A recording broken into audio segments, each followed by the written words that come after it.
Clara Rossi balanced a tray of crystal glasses as the sound cut through the clinking silverware and murmured conversation, a child's sob, sharp and raw. It started as a whimper, then rose into deep, aching wails that filled the chandelier-lit dining room like thunder. She turned. Every head in Ristorante Elena had done the same. A boy in a miniature suit clung to the broad chest of a man in dark gray. The man was commanding, thick beard, slicked back hair, brutal jawline, but his eyes were a different story, dark, hollow, begging. The guests went quiet. Waitstaff froze mid-step. One hostess backed into the wall. Everyone knew who he was. Paride Beneventi. The name alone could empty a courtroom or sink a fortune. But tonight, the man known as Leone, the lion, looked like he'd already lost everything. No one moved. Except Clara. Their eyes locked across the room, and though she didn't know the boy's name, or the full weight of the man who held him, she knew something else with terrifying certainty. No child should cry like that. Before her manager could bark a warning, Clara's feet were already moving. She stepped toward the forbidden booth, toward the man whose empire was built on silence, guns, and fear. She didn't flinch when one of the suited bodyguards raised a hand to block her. "He just needs a mom," Clara said softly. "That's all." A long pause. Then Paride gave a nod. The guard stepped aside. And in that moment, surrounded by luxury, whispers, and threat, a crying boy reached for a stranger, and the most dangerous man in the room let him go. Before we continue, like this video and comment where you're watching from. Your support helps us bring more exciting stories that you won't want to miss. Clara's shift ended at midnight, though it felt like the night had shifted something in her long before the final table left. The staff buzzed with quiet speculation, whispers about Beneventi, about her, about what it meant that the Dawn had let her touch his son. She said nothing, just peeled off her apron, washed her hands, and stepped out into the cool Roman air. The world outside Ristorante Elena still moved like it didn't know everything had just changed. The cobblestones clicked beneath her shoes as she walked toward the alley behind the building, lit dimly by a single flickering lamp. Her heart beat faster with each step, not from fear, but from something stranger. The child's sobs still echoed in her ears. So did the silence that came after. She leaned against the cold brick wall and exhaled, eyes closed. When she opened them, he was there. Paride Beneventi stood a few feet away, the shadows softening nothing about his imposing frame. He had removed his jacket, his sleeves rolled up to reveal forearms marked with faint scars. The boy was no longer in his arms, likely tucked safely away in a black car somewhere. But Paride's expression hadn't softened. It was carved from granite. "You helped him," he said, his voice low and resonant. Clara straightened. "He let you hold him," Paride added, almost to himself. "You calmed him when no one else could." She said nothing, unsure what to do with the weight of his gratitude. "Thank you," he said finally, and the words landed like thunder. Clara nodded once, stiffly. She didn't know the rules of this world, but she suspected talking too much was the first mistake. Paride's eyes narrowed slightly, reading her. Then, without ceremony, he stepped closer. "Come work for me." She blinked. "Excuse me?" "My son," he said, voice unchanging. "He needs you." "I'm a waitress." "You're exactly what he needs. And you're a mafia boss." He gave a half smile, but there was no humor in it. "You say that like it's a disqualifier." Clara scoffed and folded her arms. "You think I want to walk into a house guarded by guns and ghosts because your son cried in a restaurant?" Paride's jaw flexed, but he stayed calm. "No," he said, "I think you'll walk in because you saw the pain behind his eyes and mine." She hated how much that sentence dug into her. Hated it more because he was right. She had seen something else beneath the headlines, beneath the threat. He wasn't just a lion. He was a father in a cage of his own making. Still, Clara shook her head. "I can't," she said. "I have a life." "Do you?" His voice was a quiet weapon. "Yes," she insisted. "It may not be glamorous, but you have 3 jobs and no time to breathe. That's not a life, Signorina Rossi. That's survival." Clara opened her mouth to snap back, but the words caught. because that morning had proven him right. She'd woken to a cold apartment, a landlord's voice on her voicemail growling about late rent. Her father's hospital statement lay on the kitchen table, still unpaid, still growing. She'd burned her toast, missed the first bus, and been scolded by her second job's manager for being 3 minutes late. And through all of it, she'd just kept going. Because that's what she did. Kept going. It wasn't compassion. It was armor. It was survival.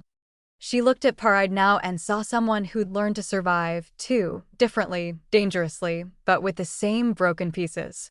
He reached into his jacket and handed her something. A thick, matte black business card with no name. Just a single phone number, pressed in silver. You have until tomorrow morning. Clara stared at it. That's not a lot of time. He nodded. Ben doesn't have time. Every day he sinks further in. Every day he forgets what safety feels like. Then hire a therapist. I've hired 6. And? He screams for hours. He doesn't sleep. He doesn't speak. But he reached for you. Clara pressed the card to her chest, as if she could push the moment away. This is insane. It is, Paride agreed. But sometimes the right things are. He stepped back, his silhouette retreating into the shadows like something out of myth. Ben doesn't need another caretaker, he said. He needs someone he can trust. Like you. Then he was gone, swallowed by the night and a waiting car with tinted windows.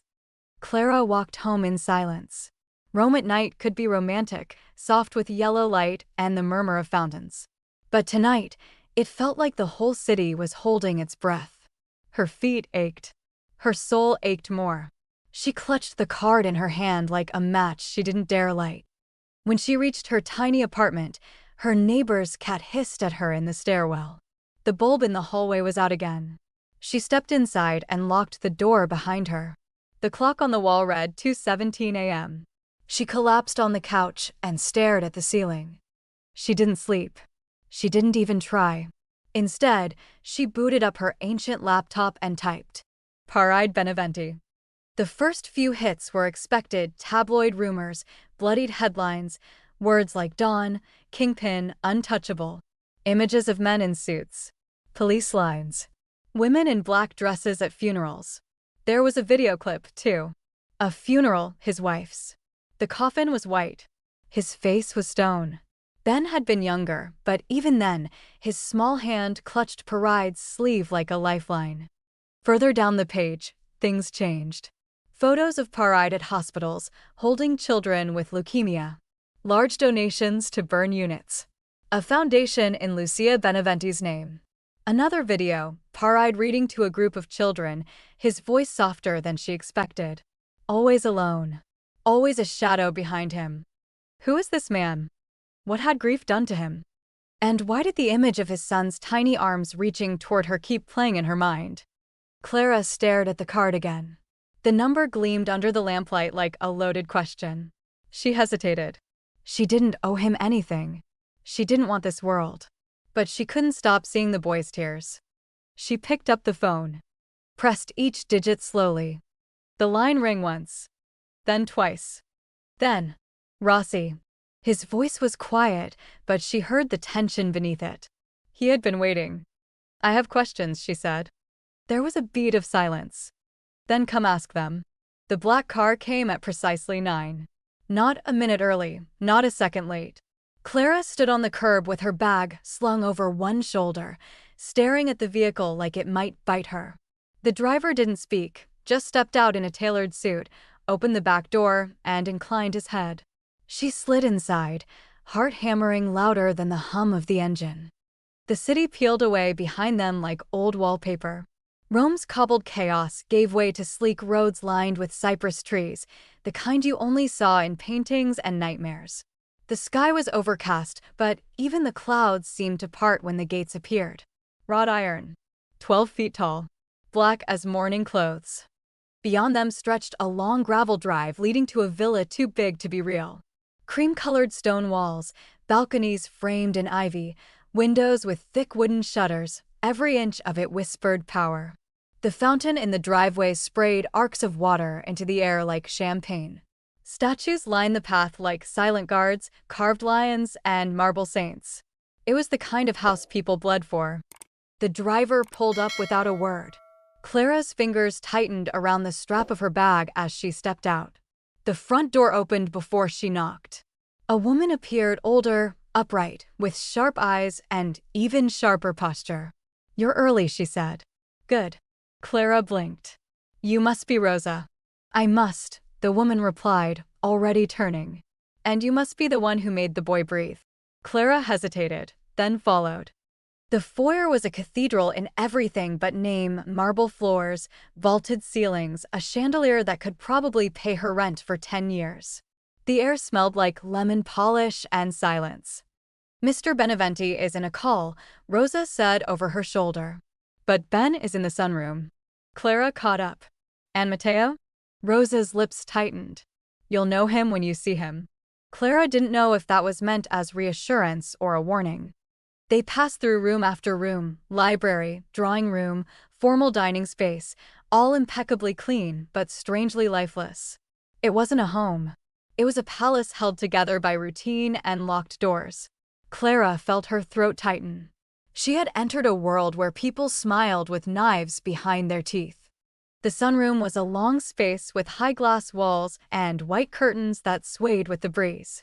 Ben sat on a rug in the center, surrounded by untouched toys, blocks, picture books, a small wooden piano.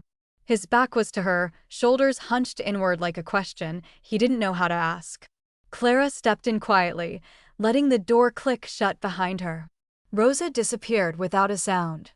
She took a moment, watching him. His little dress shirt was slightly wrinkled, his hair mussed, as if no one had dared touch him that morning. He didn't move when she knelt. She didn't speak, just reached for a toy car and began rolling it gently across the floor between them. He didn't respond, but he didn't pull away either. She smiled. That, she decided, was enough for now. They stayed like that for minutes, her talking softly about the car's imaginary journey across the rug, him silent, but not gone. When she glanced up, she realized someone was watching. Paride Beneventi stood in the doorway, sleeves rolled, hands in pockets, face unreadable. "He hasn't sat in here without screaming in 3 days," he said. His voice was low, graveled, but not unkind. Clara rose slowly, brushing her palms on her skirt. "He doesn't need anyone to fix him. Just to sit with him." Paride's gaze narrowed slightly. "You speak like someone who's seen pain." "I grew up on a floor above it," she said evenly. "You don't forget that." Something flickered in his expression. Approval? Respect? She couldn't tell. Before she could speak again, a voice cut through the silence behind him. "So, this is the savior of our Don's legacy." Clara turned. A man in a navy suit stepped into the room like he owned the floor beneath him. Trim beard, amused eyes, and a gaze that felt like cold steel hidden under charm. "Matteo. Paride's consigliere." Clara offered a nod. "Clara Rossi." He smiled, but it didn't touch his eyes. "You're braver than you look." "I've been called worse." Matteo gave a short laugh. "Let's hope that courage lasts." Paride cleared his throat, and Matteo stepped back, obedient, but not retreating. "Walk with me," Paride said. Clara followed, but not before glancing back at Ben. He watched her go. Not a word. But when she waved gently, he didn't look away. They walked through the garden paths, gravel crunching beneath their feet. Paride didn't speak for a while. The silence stretched, but not in a threatening way. He was measuring her again, this time not with suspicion, but with curiosity. When he finally spoke, his words were slower. "What do you want out of this, Clara?" She answered without hesitation. "To help the boy." "And me?" "You don't need help," she said. "You need honesty." That made him stop walking. "Is that what you think?" "It's what I see." Paride tilted his head. "Then tell me the rules." "What rules?" "Yours." She looked him square in the eye. "No lies. No threats. And no touching unless invited." His lips twitched at that. "Understood. And if I decide this isn't safe, I walk." He nodded, though something in his jaw tightened. "So noted." The rest of the walk passed in silence. When they returned, Rosa was waiting at the edge of the patio. The boy asked for her, she said, eyebrows lifted in surprise. By pointing. Not a word. But he pointed. Paride's shoulders softened. Good. Clara re-entered the sunroom. This time, Ben was sitting upright. The toy car still rested beside him. She crouched again. Mind if I sit here? She asked softly. He didn't speak. But his hand reached across the rug and settled, hesitantly, into hers. It was small, trembling, but real. Behind her, Paride Beneventi watched like a man witnessing a miracle. Not with arrogance, not with power, but with awe. The lion had seen blood, loss, and betrayal. But today, he saw something rarer: hope. What do you think made Ben trust Clara when no one else could? Was it instinct, energy, or something deeper? Leave your thoughts in the comments. And if you want to see what happens when Clara steps further into the world of Leone, don't forget to subscribe. Clara had been at the Beneventi estate for 3 days, though it felt like both a blink and a lifetime. The rhythm of the place was unlike anything she'd known, meals served with precision, corridors that echoed with a strange silence, eyes always watching from corners she couldn't see. Rosa ran the household like a general, and Clara quickly realized this wasn't just a home. It was a fortress, with polished marble floors and walls lined with invisible scars. Still, she was adapting, and more importantly, so was Ben. He had yet to speak, but he followed her now. Quiet steps padding behind hers, eyes bright with curiosity, fingers tugging lightly at the hem of her sweater when he wanted her near. It wasn't trust, not yet, but it was something close. A beginning, fragile and unspoken. Clara moved gently through his world, careful not to push, not to ask too much, not to demand what the boy wasn't ready to give. On her 4th morning, Rosa brought her a cup of coffee and an old photo album. She didn't explain, just set it on the table and left. Clara opened it slowly, pages yellowed with time, edges curled. There were pictures of Paride, younger, laughing beside a woman with dark curls and soft eyes. Lucia Beneventi had been beautiful in a way that defied elegance. Hers was the kind of warmth that made you look twice. In one photo, she held a newborn Ben, beaming, her head resting on Paride's shoulder. In another, they stood outside the estate, arms around each other like the world was far away. Clara felt a strange pang in her chest, not jealousy, but a kind of mourning for something she'd never known. She ran a finger down the edge of the page and closed the album carefully. Later, in the sunroom, she found Ben curled in the corner with a worn-out elephant plush tucked under one arm. The toy looked loved and nearly threadbare. Clara settled nearby, not too close, and offered him a quiet smile. "Want to show me your room?" she asked gently. He looked at her for a long moment, then stood and nodded. His room was tucked at the end of the 2nd-floor hallway, past 2 locked doors and a massive oil painting of the Italian countryside. It was neat but untouched bed made, books lined up on the shelf, toys arranged in ways no child would have chosen themselves. Clara sat on the edge of a rug shaped like a racetrack and waited. Ben moved toward a small nightstand, opened the drawer, and pulled out a tiny music box. It was wooden, hand-painted with chipped corners. He held it carefully, like it might fall apart. Then he wound it. A slow, sweet melody filled the room, Nina Nana. Clara's breath caught.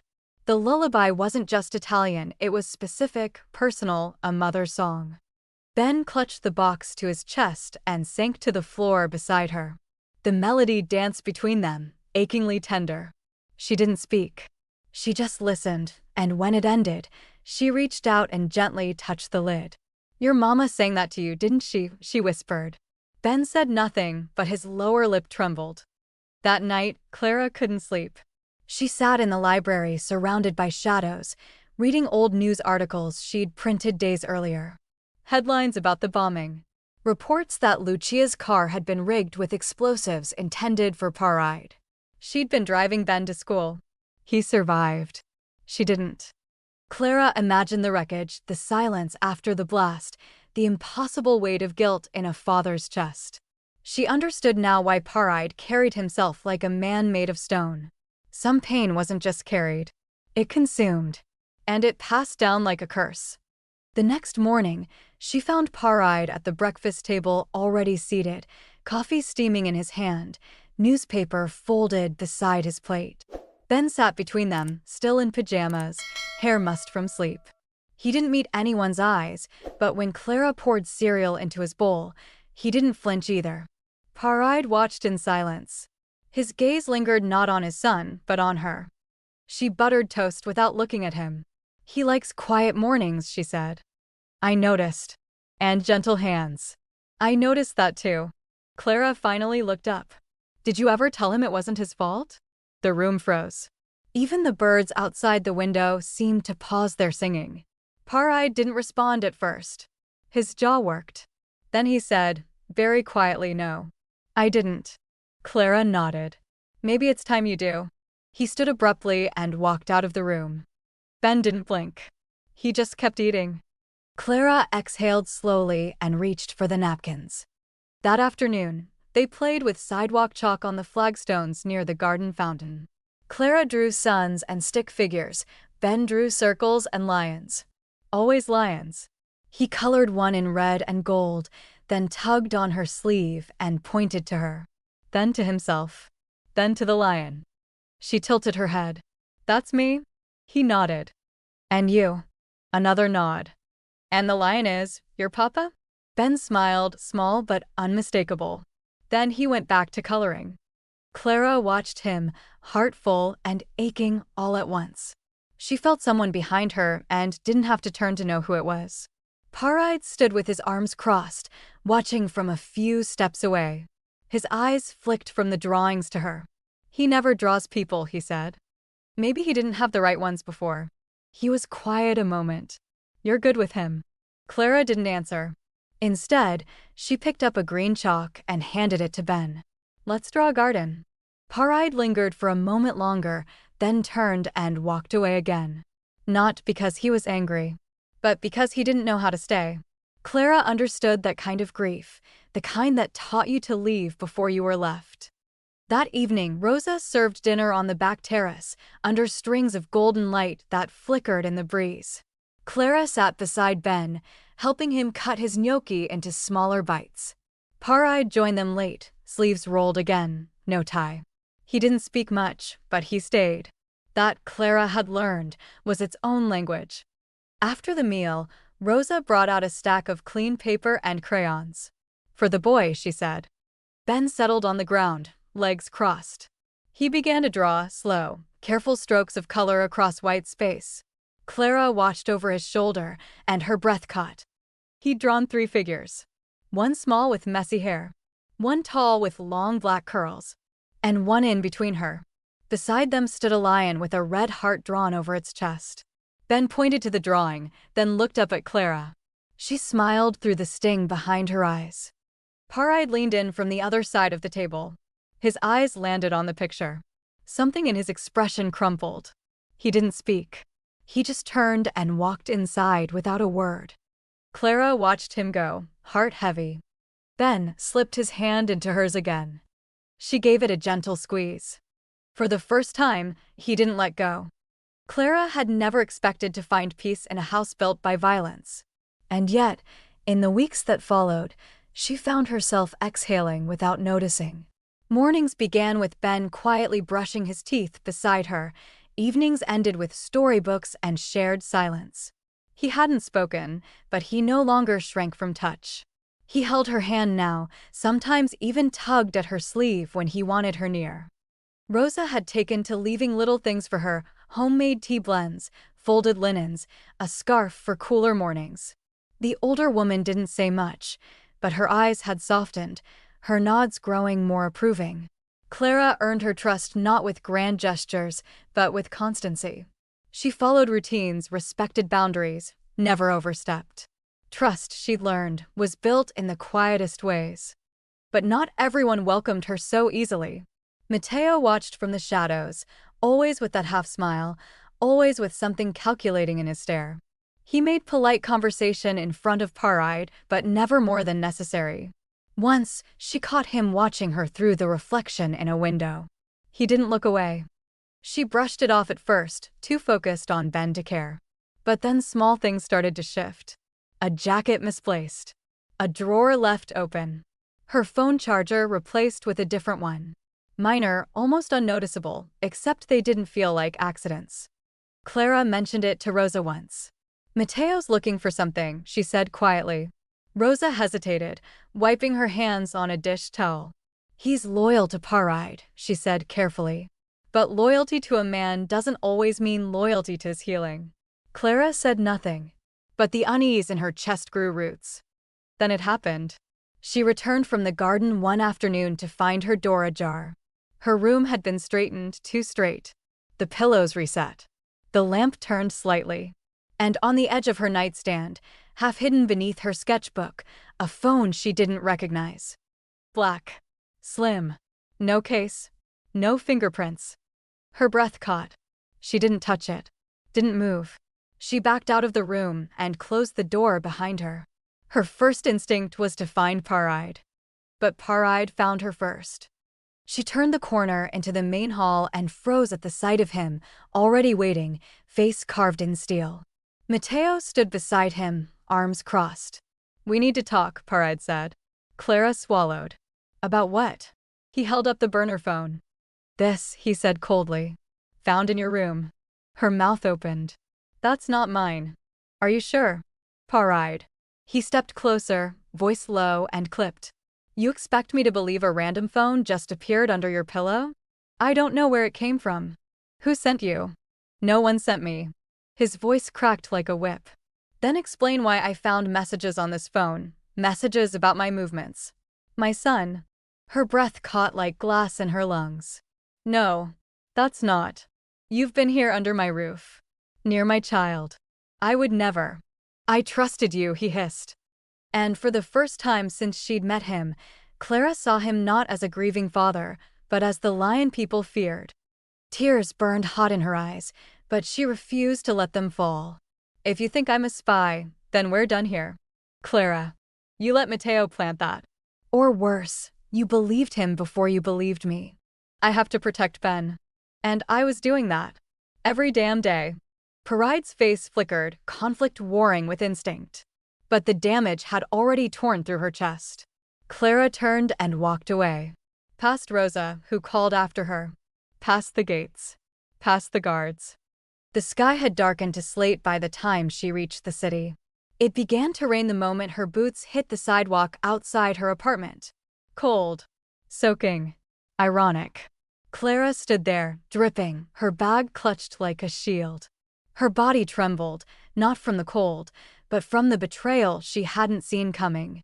Inside the estate, silence reigned. Ben wandered through the sunroom, crayons forgotten on the rug. He waited by the hallway. Waited again. The afternoon stretched long. No Clara. At dinner time, he sat at the table without eating. His foot tapped. His fingers clenched. Rosa placed his plate gently, but he shoved it away. "She'll come back," Rosa said softly. "You'll see." Paride hadn't touched his food either. He sat at the head of the table, staring at the empty chair to his right. Guilt pulsed in his chest like a bruise he couldn't rub away. Mateo stood in the corner, silent and victorious. But Paride's appetite had vanished the moment Clara walked out. After dinner, Ben searched. He patted down hallways, checked the sunroom, the garden, her room. Empty. Her scent still lingered faintly in the air, vanilla and lemon. But she was gone. And then something happened. Something no one expected. A scream. Piercing. Cracked with rage and fear. It tore through the quiet halls like lightning. "Clara." Paride dropped his glass. Rosa gasped. Mateo's smirk vanished. Ben stood in the middle of the foyer, chest heaving, fists clenched. "Clara," he sobbed again, louder this time. He screamed it over and over, voice shredding with pain. Paride rushed to him, arms outstretched. But Ben slapped them away. He kicked. He thrashed. And then he collapsed on the floor, crying into the marble tiles. Paride dropped to his knees beside him, heartbreaking. "Piccolo." Ben didn't look at him. Didn't let him near. The name he called out again and again wasn't Papa. It was Clara. Paride rose slowly, the weight of realization pressing against every bone. He turned to Mateo, who had paled beneath the weight of the child's cry. "You set her up," Paride said quietly. Matteo shook his head. Get out of my sight." Paride didn't shout. He didn't threaten. He simply stared, and Matteo walked away without another word. It took Paride less than 10 minutes to get into the car. The rain hammered the windshield, but he didn't flinch. He knew where she lived. He knew because he'd made sure she was safe. And now he had to undo what his fear had broken. The door buzzed once. Twice. Clara opened it, expecting Rosa maybe or no one. But there he stood. Paride. Soaked through, unshaven, eyes hollow. For once, no guards followed him. He didn't speak at first. He looked at her like a man who had just realized the cost of his own paranoia. Then, in a low voice that cracked halfway through, "I was wrong." Clara crossed her arms. "About the phone?" "No," he said. "About everything. Except you." She blinked, the rain dripping from her hair onto her floor. "You believed I could hurt him," she said. "That's not something you just undo." "I don't expect forgiveness." "Then why are you here?" "Because my son screamed your name until his throat gave out." Clara's breath hitched.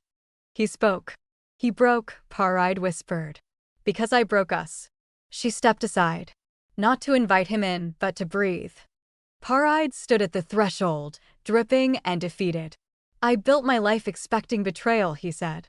"But when it came from myself, I didn't know how to stop it." Clara looked at him, at the man who had waged war and lost to his own fear.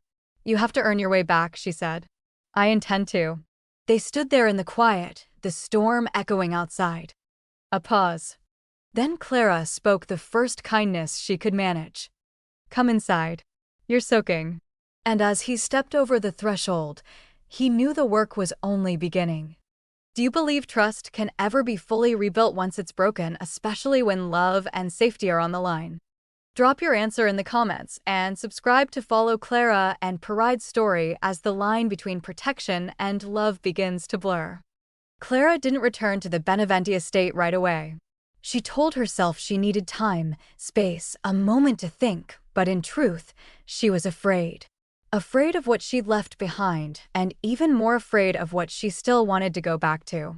Yet when Rosa called 3 days later, her voice soft and trembling, Clara's walls began to crumble. "He's not eating," the housekeeper had said. Neither of them. The next morning, Clara found herself once again in the back of a black car driving through familiar gates. The iron seemed less menacing this time, or maybe she had changed. The fountain still sang its same silver tune, but the air inside the walls felt different, heavier somehow. When she stepped out, Rosa met her on the steps, eyes shining with relief. "Thank God," she whispered. "Maybe now we can all breathe again." Inside, the house looked untouched, but there was a quiet that wasn't peace, it was waiting. Clara took a breath and moved down the hall to the sunroom. Ben sat cross-legged on the rug, his eyes fixed on the floor, the toy lion in his lap. Paride stood nearby, leaning against the doorway, his posture tired, but his gaze sharp. The moment he saw her, he straightened. "Rosa said you were coming," he said quietly. "I wasn't sure until I was at your gate. I wouldn't have blamed you if you never came back." "I would have blamed myself," she said softly. Something flickered in his expression, gratitude, regret, maybe both. Ben looked up then, as if sensing her voice before recognizing her face. For a heartbeat, he simply stared. Then he stood and crossed the rug without hesitation, throwing his small arms around her waist. Clara froze, caught between surprise and emotion. "Hey there," she whispered, running a hand through his hair. He didn't answer, but his grip said everything. The next few days unfolded slowly, cautiously. Clara relearned the rhythm of the house, the whisper of footsteps on marble, the click of Rosa's keys, the smell of espresso in the early morning. Ben began to shadow her again, never far from reach. Paride, true to his word, kept his distance, but his eyes followed her everywhere. He watched her laugh with his son, watched the way light bent toward her presence, and each glance carved deeper cracks in the armor he'd worn for years. It started one afternoon in the kitchen. Clara had decided to bake cookies with Ben as a small peace offering to the house. Flour dusted the counter and her sleeves, and Ben, once terrified of loud noises, now giggled when the mixer whirred. "We need more sugar," Clara said, tapping his nose. He grinned, silent but gleeful. "You're a natural, Ben." Paride appeared in the doorway, drawn by the laughter. For a long moment, he said nothing. He simply stood there, arms crossed, watching them. The sight of his son smiling, really smiling, seemed to take his breath away. When Clara finally noticed him, she wiped her hands on her apron and raised a brow. "You're either here to help or to judge. Choose one." "Judge," he said, stepping inside, voice rough with warmth. "Wrong answer," she replied. "You can start by stirring." He looked at the bowl like it might bite him. "I've never done this." "Then you'll learn," she said. He hesitated, then picked up the spoon. The three of them stood there, the air thick with sugar and something unspoken.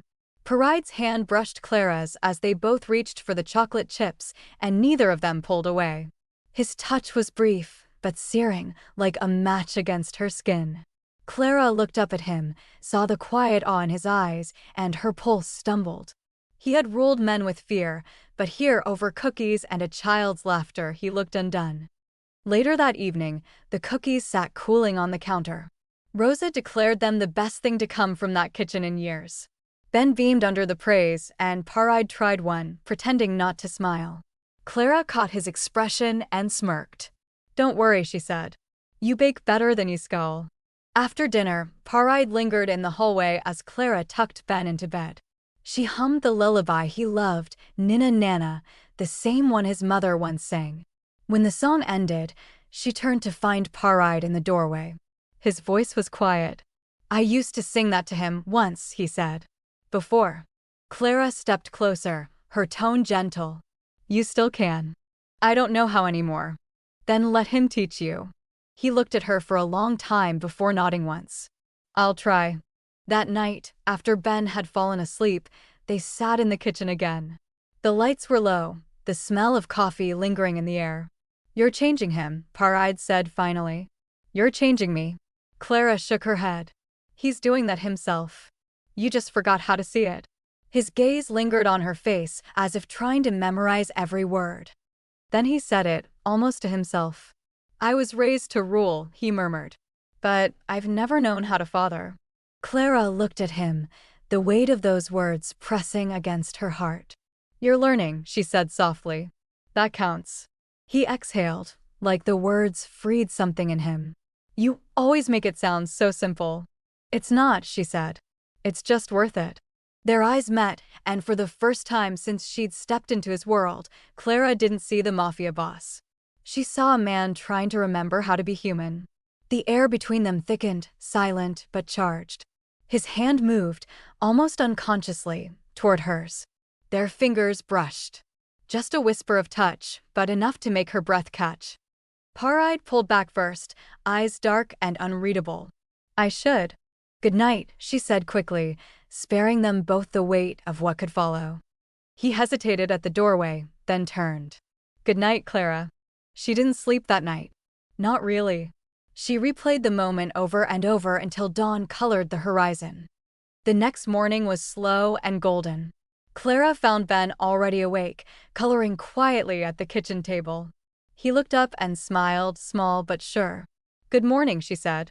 He opened his mouth like he might answer, but only a sound came out, a whisper of breath, not quite words. She crouched beside him. "It's okay," she said softly. "Try again." He looked at her, determination wrinkling his brow. Mama." Clara froze. He blinked, uncertain, then said it again. "Mama." Her throat closed. Tears pricked hot at the corners of her eyes. She smiled through them, brushing a hand across his hair. "That's me," she whispered. "Mama." He leaned into her touch, eyes shining like the sun had finally broken through. Clara hugged him tight, feeling his heart thud against hers. What neither of them knew was that Paride stood in the hallway unseen. He'd come for coffee, but stopped when he heard the word. His knees nearly buckled. His hand found the wall for balance as tears he hadn't felt in years burned his eyes. He didn't step forward. He didn't want to break the moment. He just stood there, silently weeping as his son's first word in 2 years echoed down the corridor, soft, healing, and whole. And for the first time in forever, Paride Beneventi allowed himself to believe in redemption. The day started like any other, sunlight spilling across the courtyard, the smell of espresso rising from the kitchen, and Ben giggling as Clara helped him water the garden herbs. Paride watched from the terrace, coffee in hand, one foot resting on the stone ledge like he was finally learning how to breathe again. Clara smiled at him over her shoulder, a silent rhythm building between them that didn't need words. It felt like peace. But in the world they lived in, peace never lasted long. The first sign came as a crackle of static on one of the guards' radios, too sharp, too sudden. Rosa paused mid-step on the way to the kitchen, her brow furrowing. Matteo appeared in the hall moments later, whispering quickly to one of the armed men stationed by the east door. Clara noticed the tension first, the way shoulders stiffened, the way Paride's fingers tightened around the handle of his cup. Then he turned and met Matteo's eyes. "What is it?" he asked, voice low and sharp. Matteo didn't hesitate. Movement past the gates. Too quiet. Too calculated. "How many?" "5. Maybe 6. Armed." Paride's jaw clenched. "Sound the alarm. Lock down the estate." Clara had already pulled Ben close, her fingers tight on his small shoulders. The boy sensed something was wrong, his smile vanished, and his little hands clung to her sleeves. "Go," Paride ordered, crossing the patio in 2 long strides. "Get him inside. Get to the wine cellar." His eyes met Clara's, dark and urgent. "Don't stop for anything." She didn't argue. Didn't freeze. She lifted Ben into her arms and ran. The halls blurred past them, portraits and polished wood and history watching as Clara sprinted down the back corridor Rosa had once shown her in case of emergencies. Her legs burned. Her heart thundered. But Ben was silent in her arms, too quiet for an 8-year-old. That terrified her more than anything. The door to the cellar groaned as she pulled it open, the heavy wood fighting her like it sensed what was coming. She stepped inside, flicked the light, and pushed the bolt into place just as the first sound of gunfire shattered the afternoon. The blast echoed through the walls like war drums. Ben whimpered. Clara dropped to the floor with him behind a barrel rack, shielding his body with hers. "Shoo, baby. It's okay," she whispered.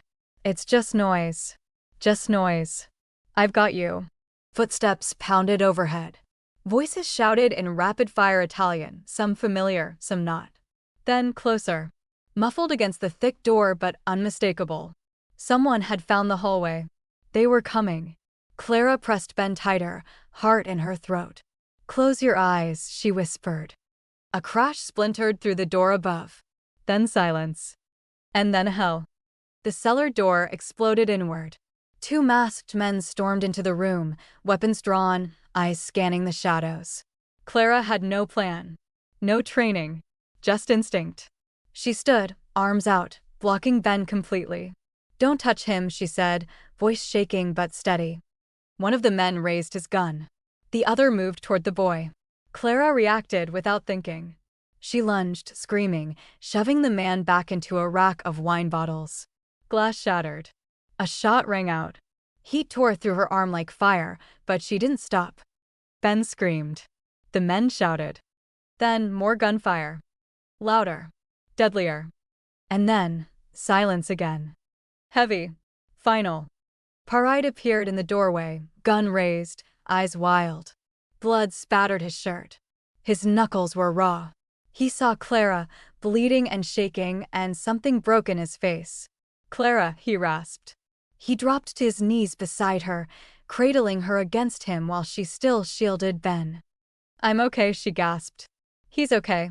Paride's hands trembled as they pressed to her wound. "You're shot." "Just grazed," she whispered. "Doesn't matter. You could have died. But I didn't. And neither did he." Ben clung to both of them now, his small arms wrapped around Clara's waist, his face pressed to her side. Paride looked down at his son, then at her, and the weight of what nearly happened hit him like a collapsing wall. He pulled them both tighter against his chest. "I can't lose you," he whispered. "Either of you." Clara blinked back tears, her fingers curling in his blood-streaked shirt. Then don't. I should have protected you better, he said. All this, I should have. You can't fix the past, she said gently. You can only fight for what's still here. His eyes met hers. And he kissed her. It wasn't a delicate kiss, not clean or perfect. It was desperate, full of fear and fury and gratitude. It tasted like dust and gunpowder, and something softer beneath it all, something that had lived between them long before this moment, waiting. When he pulled back, he rested his forehead against hers, breath heavy. You are the bravest woman I've ever met. Clara winced as she shifted slightly. Next time, maybe you take the bullet. Paride almost smiled. Deal. Ben sniffled, tugging at Clara's sleeve. Mama. The word broke what was left of her composure. She kissed the top of his head, holding him tighter than ever. Matteo arrived minutes later with reinforcements. He took one look at the carnage, the bodies, the blood, and paled. Rosa appeared with blankets and bandages, guiding them upstairs. Paride refused to let Clara walk alone. He carried her himself, cradling her like something priceless. Ben clung to her the whole time.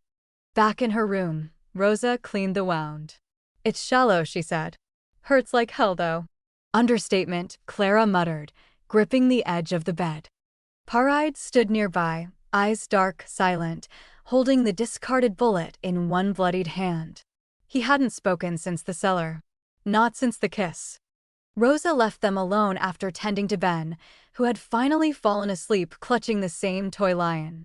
Clara leaned back against the pillows, exhausted, heart still hammering from everything. Paride knelt beside her chair, his head bowed, his hands clasped. They came for him, he said. To punish me. And they failed, Clara whispered. For now, you'll protect him. I'll protect you both, he vowed. No matter what. She placed her hand over his. You don't have to do it alone anymore. He looked up, eyes filled with something vulnerable and raw. I don't deserve either of you. We're not trophies to be earned, Paride. We're family to be kept. He exhaled shakily, then nodded. Then I'll keep you. No matter the cost. And as the night deepened outside, within the walls of a house built by fear and guarded by blood, a strange new truth bloomed. They were no longer just surviving. They were fighting for each other. For family. For something real. Clara woke to the soft beeping of monitors and the sterile scent of antiseptic hanging in the air. Her left arm throbbed, bandaged tight, and her throat was dry like sandpaper. Light filtered through half-drawn curtains, warm but muted, like the morning hadn't decided yet whether it wanted to shine. A low murmur of voices passed beyond the closed door, but inside the room, there was only one presence. Paride sat in the chair by her bed, elbows on his knees, his gaze fixed on the floor like it held the weight of everything he hadn't yet said. She stirred, and his head snapped up, amber eyes locking onto hers with a force that hit her chest harder than the pain in her wound. You're awake, he said, his voice low, worn down like stones smoothed by years of rain. Clara blinked slowly, still half in dream, half in ache. I didn't know if you'd still be here, she murmured. Didn't know if I'd still be me. Paride stood and moved closer, but he didn't touch her. Not yet. You're here. And you're more yourself than anyone I've ever known. She smiled faintly, but it faded as the memories caught up to her, the gunfire, the cellar, Ben's scream, the blood on Paride's shirt. Ben, she whispered. He's safe, Paride said quickly. Sleeping. Rosa's with him. He hasn't left your door. A silence settled between them, full and brimming with what hadn't been spoken. Clara sat up slightly, pain flaring in her side, but she welcomed it. It proved she was alive. You look like hell, she said, lips twitching. Paride exhaled a laugh that wasn't really a laugh. I've been sitting here thinking about all the things I've never told you. Clara met his gaze and nodded once. Then tell me. He took a deep breath. And finally, he began. I was 19 when my father was gunned down outside our church, he said. He bled out in front of me while our own men turned their backs, afraid of who might be watching. I didn't cry. I didn't speak.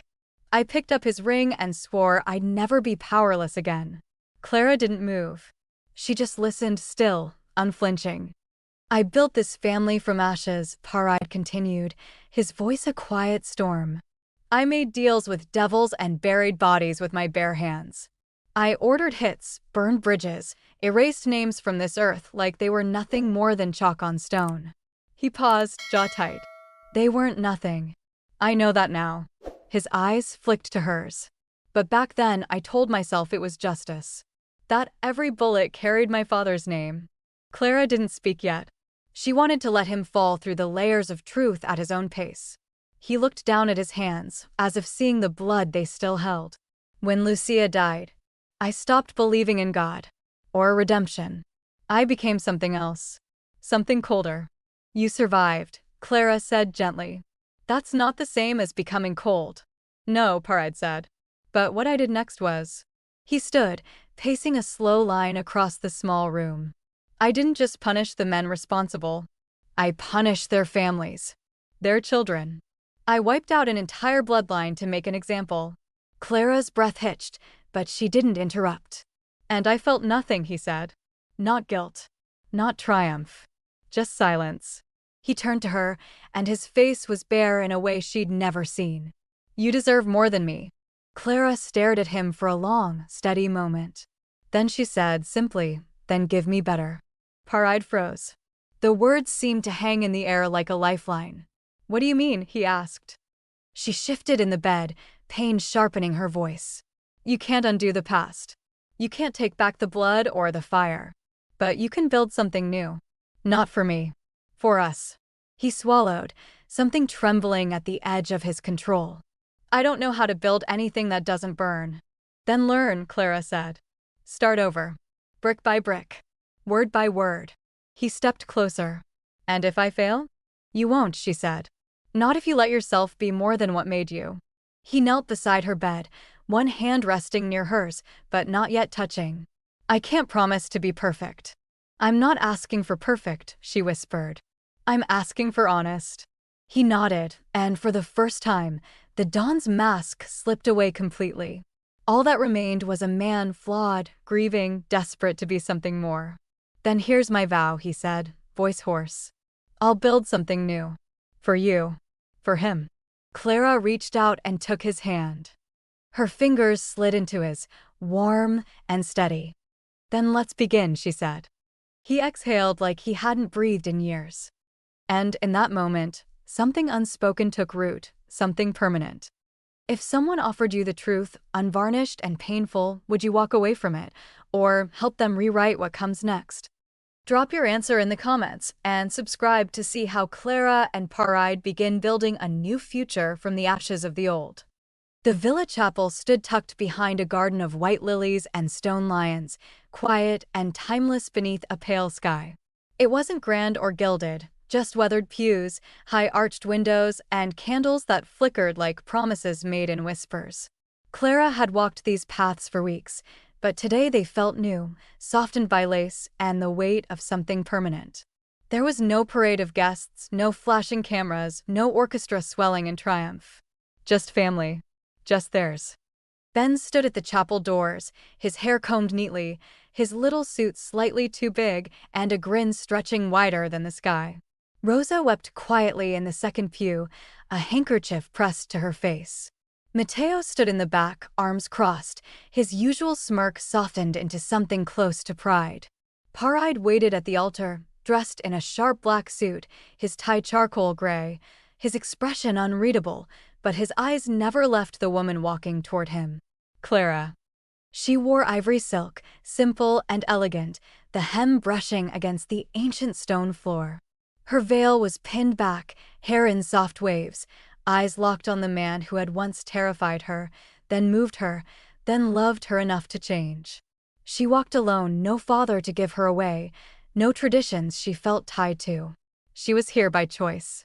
Every step forward belonged only to her. Paride's breath caught when she reached him, and though no one said it aloud, the silence said everything. The priest spoke only what was necessary, no drawn-out sermon, no ritual for show. Their vows were written in glances, in all the nights they survived, in every moment that passed between a bullet and a breath. When he slid the ring on her finger, Paride whispered something only she could hear. "This time, I won't let the world steal what I love." Clara's fingers trembled slightly as she returned the gesture, the band smooth and cold until it rested against his skin like it had always belonged there. "This time," she whispered back, "I'm not going anywhere."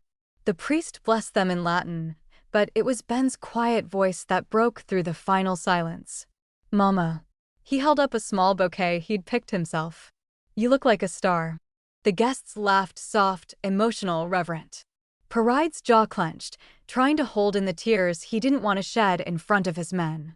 Clara knelt to hug Ben, burying her face into his tiny shoulder. "I love you too," she whispered. "More than the stars." He smiled, and it was brighter than any gold. After the ceremony, they returned to the main courtyard where tables had been arranged under fairy lights strung across olive trees. It wasn't lavish, but it glowed. Wine flowed. The food was abundant. And for the first time in years, the estate didn't feel like a fortress. It felt like a home. The Mafia wives arrived in silence and grace, dressed in tailored gowns, faces lined with stories Clara could only imagine. They greeted her not with snide glances or questions, but nods, some approving, others merely curious, but none dismissive. She had earned her place not by blood, but by survival, by love, and by fire. One woman, older, dressed in deep burgundy with diamonds that whispered history, leaned close to Clara during dinner. "We heard what you did," she said. "The cellar. The bullet. The boy." Clara only smiled, lifting her wine glass. "I did what anyone would do." The woman shook her head. "No, you did what we would do. That's the difference." Across the table, Matteo raised his glass toward Clara in silent salute. His eyes held none of the skepticism they once did. No suspicion. Only a measured respect. "Queen Beneventi," he murmured, just loud enough for her to hear. Paride stayed close to her side throughout the evening, though he spoke little. He had always been a man of action more than words, and tonight was no different. But Clara saw the shift in him, how his shoulders loosened, how his hand occasionally brushed hers without needing to hold. He was no longer bracing for war. He was learning how to rest. Still, danger did not vanish with vows. Matteo reported threats earlier that week, low-level noise, whispers of retribution from the shadows Paride once ruled without hesitation. But things were different now. Paride had started divesting, moving money out of blood-stained channels and into legitimate holdings. Construction, hotels, logistics. Clara had even helped him register a charitable foundation under Ben's name. "You think it'll work?" she asked him once, lying beside him in bed, their fingers laced over the curve of her stomach. "Changing all of it?" Paride had stared at the ceiling for a long time. "No," he said. "But I think we will." The reception carried on into twilight. At one point, someone handed Ben a microphone, not expecting much, not pressuring him, just playing along. But the boy stood up from his seat, climbed onto a small stool, and cleared his throat. The entire courtyard went still. Even the wind seemed to hush for him. Ben looked at Clara, then at Paride, then down at his feet. "I didn't talk before because I was scared," he said, voice trembling but clear. "But Mama made me brave. And Papa kept me safe. And now we're not just okay." He took a breath and then smiled, wide and proud. "Mama," he said, "I'm happy now." There was a pause. A silence that stretched and shimmered like the night itself was holding its breath. Then someone clapped. Then another. And then the entire courtyard rose in applause that shook the stars. Clara's eyes filled, her hand covering her mouth as Ben ran back to her and wrapped his arms around her waist. Paride reached for them both, pulling them in close. A family formed not by blood alone, but by choice, by pain, and by love. The garden had bloomed wider in the past 2 years, vines curling up wrought iron trellises, wild jasmine spilling into the morning air like perfume and memory. Clara walked slowly along the winding path, the late spring breeze tugging at the hem of her dress as she cradled a sleeping baby against her chest.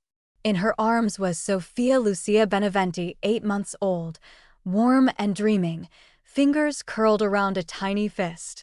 Her hair was dark like her father's, but her temperament already had Clara's quiet watchfulness.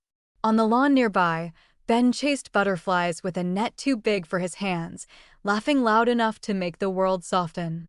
He was 10 now, taller, stronger, but still clutching that same stuffed lion some nights when the wind howled too hard against the windows. There were shadows that lived in his past, but they no longer ruled him. His voice, once a whisper, had grown into something full and steady.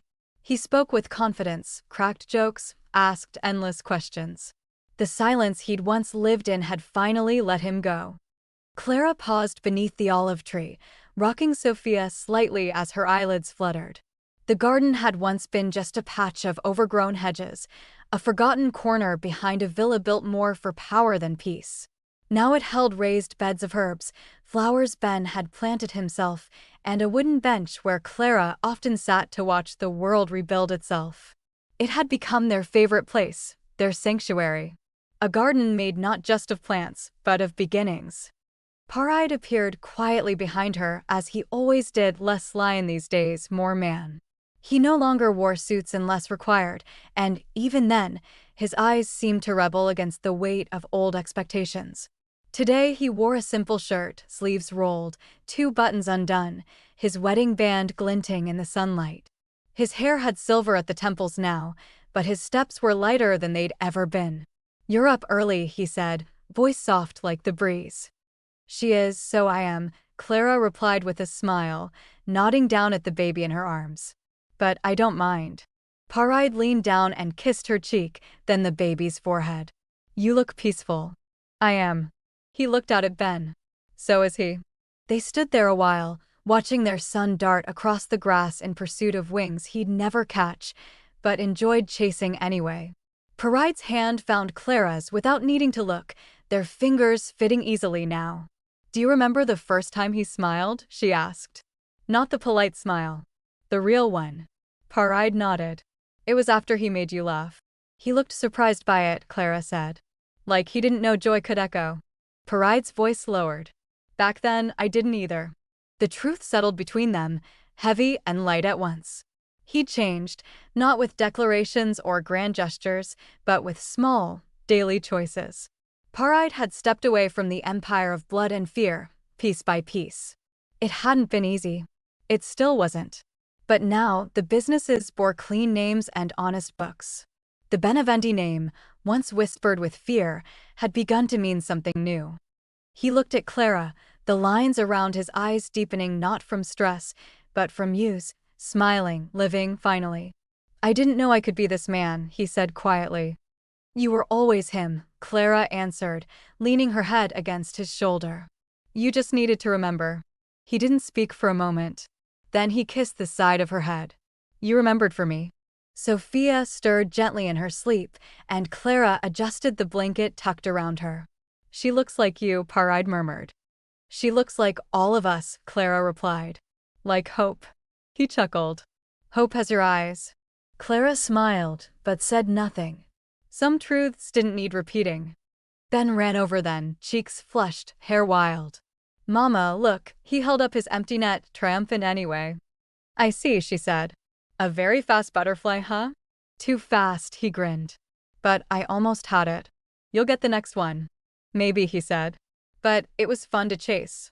Paride crouched and pulled Ben in with one arm, ruffling his hair. "You're getting quicker," he said. "I might have to race you soon." Ben laughed. "You'll lose." "I probably will." Clara watched them, heartful. This was everything they had nearly lost. When they returned to the bench, Paride took Sophia into his arms, cradling her like something sacred. She nestled into his chest with the trust of a child who had only known safety. Ben leaned against Clara's side, his fingers curling around hers, content. The breeze carried the scent of rosemary and warm earth. Time, it seemed, had finally learned to move slowly here. Paride's voice came quiet, reverent. "You saved us." Clara looked at him, her thumb brushing Ben's hand. "No," she said, smiling. "He just needed a mom." Paride's eyes softened, shining in the light. "And I needed her too." A pause. Then laughter again bends, light and free. Sophia stirred and blinked up at her father, yawned, then returned to sleep. Clara watched them all, the broken boy who had become brave, the feared man who had become kind, the family they'd become together. And she thought back to that night in the restaurant, when everything had begun with a cry and a choice. She remembered the hush in the room, the way time had stopped, the weight of every stare when she crossed that floor toward a child no one else would touch. She remembered the fear in Paride's eyes, the weight in Ben's sobs, the world expecting her to keep walking past. But she hadn't. She'd turned. And that turn had changed everything. Some stories don't begin with fireworks. Some don't even whisper. Some stories crash through your life with grief and gunfire, with sobs and second chances. Some stories begin with a broken family and end with a garden full of light. Some stories look a lot like this. Sometimes love doesn't arrive quietly. Sometimes it crashes through the doors of a restaurant, crying, clinging, and calling you home. Thank you for listening to this story until the very end. There's another interesting one on your left screen that I think you'll really enjoy.